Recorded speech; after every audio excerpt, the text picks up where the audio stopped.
Assalamualaikum sahabat semua, kembali lagi bersama kami Alfat Jaya. Kali ini kami akan membahas kisah tentang tentara kafir yang masuk Islam.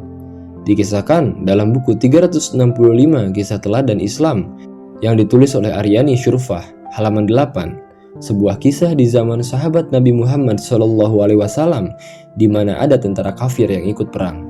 Dalam suatu peperangan, tentara kafir itu melawan Ibnu Mubarak, seorang sahabat Nabi Muhammad SAW. Dalam peperangan itu, tentara kafir sudah terlihat lelah dan hendak kalah dari tentara muslim. Namun seketika dalam peperangan itu, tentara kafir meminta izin kepada Ibnu Mubarak untuk melakukan ibadah. Maka Ibnu Mubarak pun mengizinkannya untuk melakukan ibadah sesuai ajaran yang ia yakini. Tentara kafir itu kemudian beribadah dengan menyembah matahari.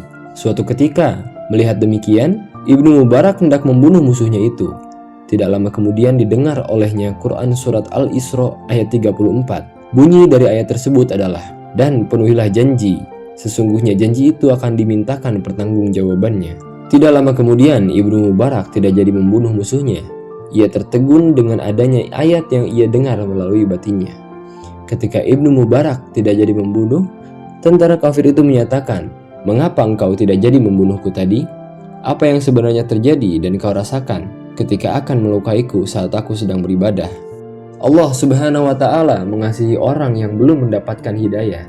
Allah Subhanahu wa Ta'ala Maha Pengasih dan Penyayang kepada siapapun. Jawabnya kepada tentara kafir itu sambil Ibnu Mubarak meletakkan pedang di sarungnya. Tidak lama kemudian, tentara kafir itu pun merasa terharu. Ia pun kemudian langsung masuk Islam.